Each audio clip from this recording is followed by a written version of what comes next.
दीपकजी केसरकर, आपले खूप खूप धन्यवाद. आणि आता आपल्या सगळ्यांचे लाडके महाराष्ट्र नवनिर्माण सेनेचे अध्यक्ष श्री राजसाहेब ठाकरे यांना मी विनंती करते. राजसाहेबांची काय ओळख करून द्यायची. महाराष्ट्रातील लोकप्रिय नेतृत्व आणि वक्तृत्व ही त्यांची ओळख आहे.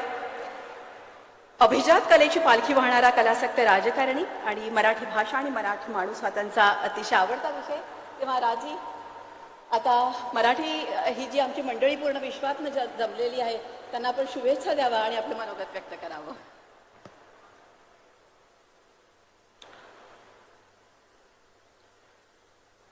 व्यासपीठावरती उपस्थित असलेले मंत्री दीपकजी केसरकर, आमच्या म्हैसकर मॅडम आणि इथे जमलेल्या सर्व माझ्या मराठी बांधवांनो, बहिणींनो आणि मातांनो,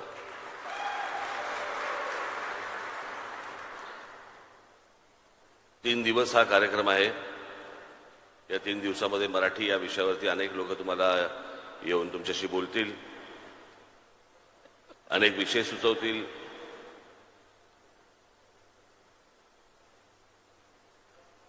मराठीला पुढे कसं न्यायचं हे सांगतील.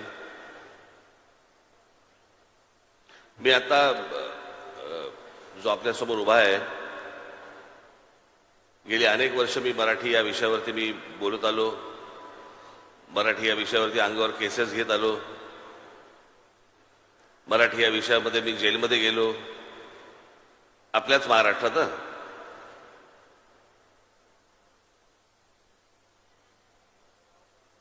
मी आता म्हैसकर मॅडमला तेच सांगत होतो, मी अत्यंत एक कडवट मराठी आहे.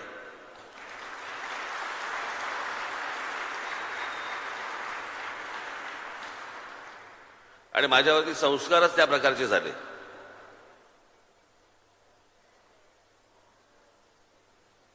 आजोबांचे पुस्तक रूपातनं झाले, बाळासाहेबांचे माझ्या वडिलांचे झाले,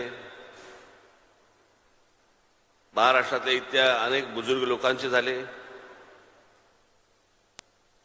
आणि महाराष्ट्र ही काय ताकद आहे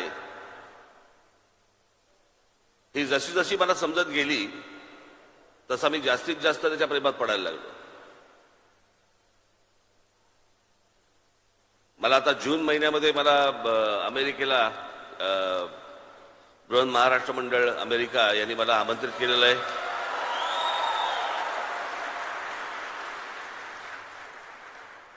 मला त्यांच्यात अध्यक्ष मला इथे भेटले आणि त्यांनी मला सांगितलं की आम्ही महाराष्ट्र मंडळातर्फे आम्ही अमेरिकेमध्ये अनेक 101 शाळा काढल्या आहेत.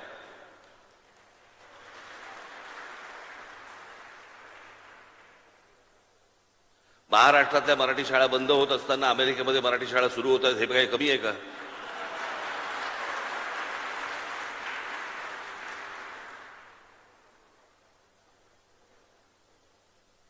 मला असं वाटतं की आपण पहिल्यांदा महाराष्ट्रामध्ये लक्ष देणं गरजेचं आहे. जगभरामध्ये मराठी माणूस पसरलेला आहे, वेगवेगळ्या देशांमध्ये गेलेला आहे, त्याबद्दल त्यांचं अभिनंदनच.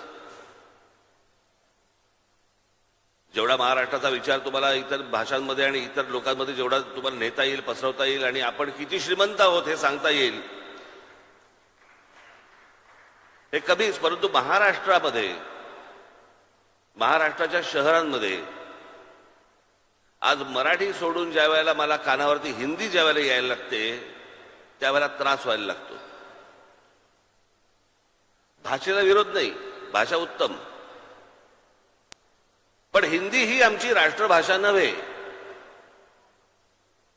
जशी मराठी भाषा आहे, जशी तमिळ भाषा आहे, जशी गुजराती भाषा आहे, जशी तेलुगू भाषा आहे, जशी इतर भाषा आहे, तशी हिंदी ही एक भाषा आहे. या देशामध्ये राष्ट्रभाषेचा कधी निवाडा झालाच नाही. राष्ट्रभाषा म्हणून कुठचीही भाषा नेमली गेलीच नाही. केंद्र सरकार आणि राज्य सरकार यांच्यामधल्या फक्त कॉरेस्पॉन्डंटसाठी म्हणून इंग्रजी आणि हिंदी ही एवढीच भाषा ठेवली, पण हिंदी ही राष्ट्रभाषा नव्हे. हे ज्यावेळेला मी पहिल्यांदा बोललो, एक त्याला 15-20 वर्ष झाली, अनेक लोक माझ्या अंगावरती आले आणि मग जेव्हा अंगावरती आले त्याच्यानंतर मी त्यांना गुजरात हायकोर्टाचा त्यांना मी कागद समोर ठेवला.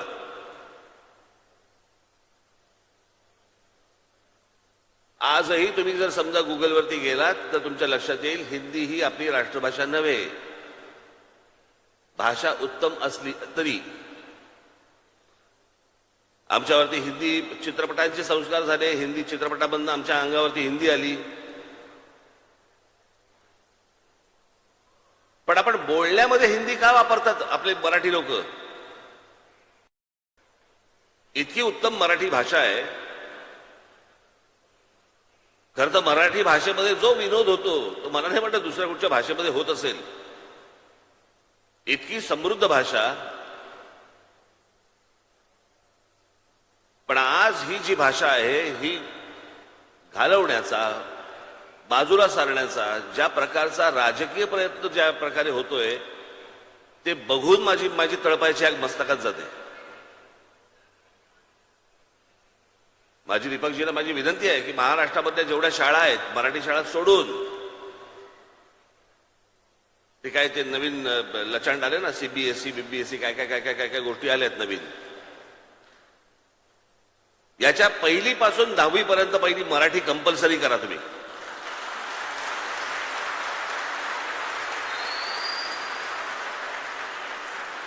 मला समजत नाही ज्या ठिकाणी तुमचा जन्म झाला, अमराठी असतील लोक, ज्या ठिकाणी तुमचा जन्म झाला, जिथे तुमची मुलं झाली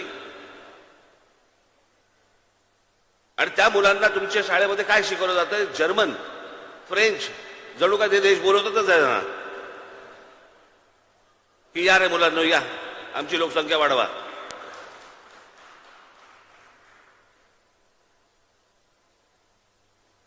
जर्मन शिकायचे जर्मन शिका, फ्रेंच शिकायची फ्रेंच शिका, चायनीज शिकायचे चायनीज शिका, खूप भाषा शिका. पण जिथे राहताय तिथली स्थानिक मातृभाषा तर शिका पहिली.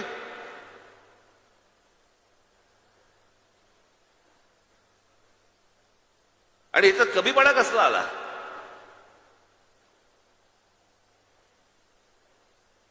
मराठी बद्दल बोलल्यानंतर तुम्ही लगेच कोणतरी म्हणणार की हे संकुचित आहेत. कशासाठी संकुचितपणा? या देशाच्या पंतप्रधानांना जर समजा त्यांच्या भाषेबद्दल वाटतं, त्यांच्या राज्याबद्दल वाटतं,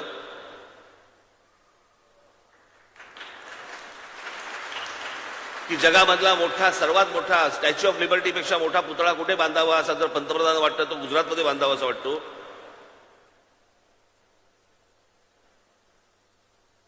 कुठची सिटी आता बांधताय ते? स्मार्ट काय नाही, कुठची city? Gift city. Gift city जर आमच्या पंतप्रधानांना समजा असं वाटत आहे की बाबा ती गुजरातमध्ये बांधावी, महाराष्ट्रात नको, तामिळनाडूमध्ये नको, बंगालमध्ये नको, अजून कुठे नको. हिऱ्यांचा व्यापार आपल्याला त्यांना असं वाटतं की बाबा गुजरातमध्ये न्यावा असं वाटतोय, न्यावा त्यांनी. माझं असं म्हणणं आहे की पंतप्रधानांना स्वतःच्या राज्याबद्दल जर समजा प्रेम लपवता येत नसेल, तुम्ही आम्ही का लपवतोय?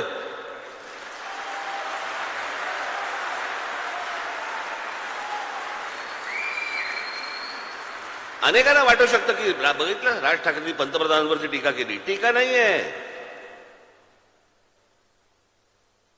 जो मूळ माणूस आतला आहे त्याला प्रत्येकाला आपल्या राज्याबद्दल, आपल्या माणसांबद्दल, आपल्या भाषेबद्दल प्रेम आहे. तुम्ही का लपवताय?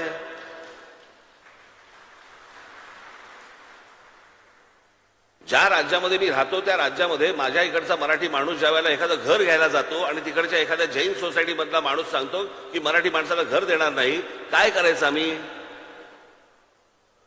तामिळनाडूमध्ये करून दाखवा,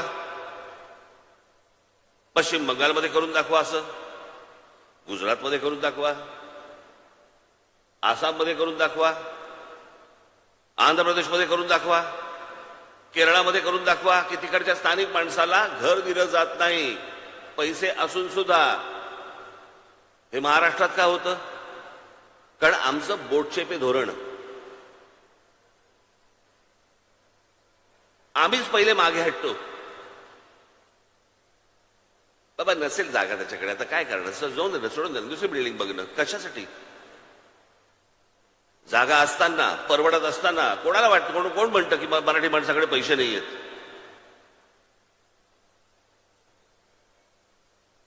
हे स्वतःच्या गल्लीच्या बाहेर पडत नाहीत, ते तर्क मांडत असतात की मराठी माणसाकडे. एकदा महाराष्ट्र फिरा मग तुम्हाला कळेल मराठी माणूस कुठे आहे.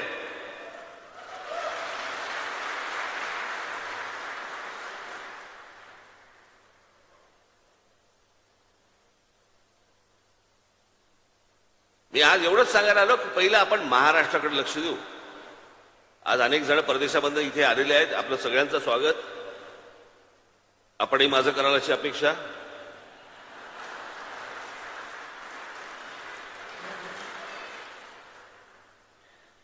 पण मला असं वाटतं महाराष्ट्रामध्ये सर्वात जास्त लक्ष देणं गरजेचं आहे. आज आपण एक भाषा भवन बांधतात. कुसुमाग्रजांचं एक वाक्य आहे फार सुंदर. स्वातंत्र्य देवतेची विनवणी नावाचं एक त्यांची कविता होती. मी मध्यंतरी वाचून दाखवली होती. त्यातलं एक वाक्य फार सुंदर वाक्य आहे. भाषा मरता देशही मरतो, संस्कृतीचाही दिवा विझे. भाषा मेली की सगळं संपलं.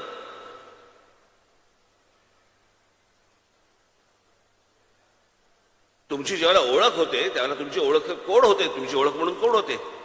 कोण आहात तुम्ही? तुम्ही सांगता की बाबा मी महाराष्ट्राचा नागरिक आहे, माझी मराठी भाषा आहे. मराठी भाषा ही तुमची ओळख आहे. महाराष्ट्र ही तुमची ओळख आहे. ती ओळख आपण पुसून टाकतो. म्हणजे जर समजा तुम्ही युरोपमध्ये जर समजा गेलात, आज युरोपमधल्या देशांमध्ये जर समजा गेलात, महाराष्ट्राची लोकसंख्या पाहता, मराठी बोलणारी लोकसंख्या पाहता,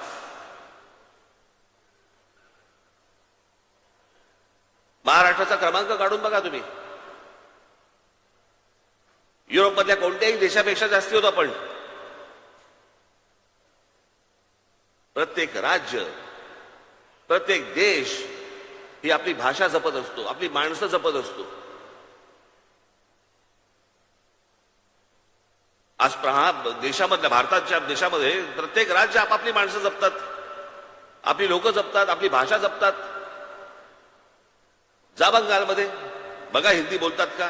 जा तामिळनाडूमध्ये बघा तुमच्याशी हिंदी बोलतात का? जा आंध्र प्रदेशमध्ये बघा तुमच्याशी दुसऱ्या भाषेत बोलतात का?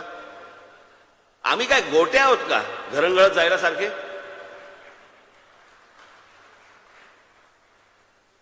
आम्हीच का घरंगळत जातो दुसऱ्या भाषेमध्ये? मी आजच्या व्यासपीठावर फक्त मला एवढंच सांगायचं, मी लंबचौडं भाषण देण्यासाठी आलेलो नाहीये. माझी फक्त आपल्याला सगळ्यांना विनंती आहे, मराठी भाषा भवन होईल, सगळ्या गोष्टी होतील. माझी आपल्याला सगळ्यांना विनंती आहे, कोणी समोर येऊ देत, आपण मराठीत बोला.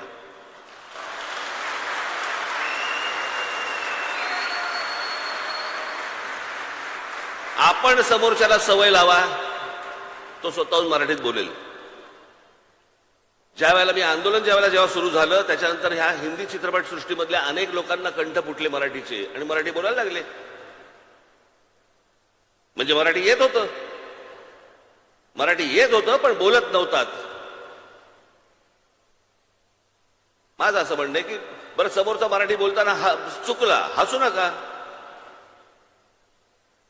आपण समोरचा मराठी बोलताना चुकलं तर आपण हसतो, त्याची चेष्टा करतो, म्हणून लोक समोरचे बोलायला पण जात नाही. चेष्टा करू नका, सुधरवा.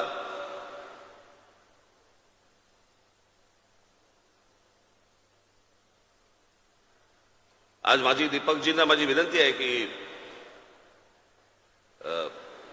काय आजचं माईक समोर आल्यानंतर थोडंसं मला राजकारण बाजूला ठेवायला लागतात, काही गोष्टी बाजूला ठेवून बोलावं लागतं. त्यात सरकारचा कार्यक्रम आहे म्हटल्यानंतर अजून थोडं काही अजून गोष्टी बाजूला ठेवायला लागतात. हो, आपण एखाद्या पाहुण्याच्या घरी जावं आणि त्याचा उद्धार करावा, कशासाठी करायचं?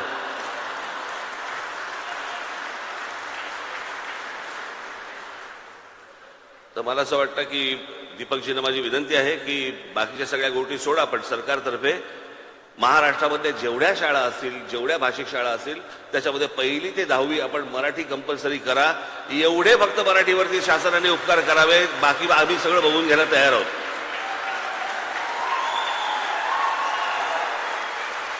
आज अनेक जण इथे परदेशामधून आलेले आहेत. आज दीपकजी केसरकर यांचे मी मनापासून आभार मानतो. त्यांनी गेल्या वर्षी देखील मला बोलवलं होतं, परंतु मला वेळेअभावी येत नव्हतं. परंतु यावेळेला त्यांनी ॲडव्हान्स बुकिंग केल्यामुळे मला ना बोलता येईना. पण मी त्यांचे आभार मानतो. म्हैसकर मॅडम, आपले देखील आभार.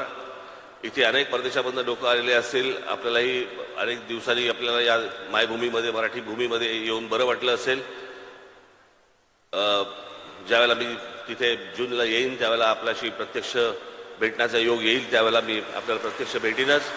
आणि आलेल्या सर्व माझ्या बांधवांना, बहिणींना आणि ह्या टेलिव्हिजन चॅनलच्या माध्यमातून माझं बोलणं ऐकत असलेल्या लोकांना फक्त मी परत जाता आता एकच सांगेन, बाकी कशाची गरज नाहीये, फक्त जो समोर येईल त्याच्याशी फक्त मराठीत बोला, एवढीच फक्त विनंती करतो आणि आपण सर्वांची मी रजा घेतो. धन्यवाद. जय हिंद, जय महाराष्ट्र.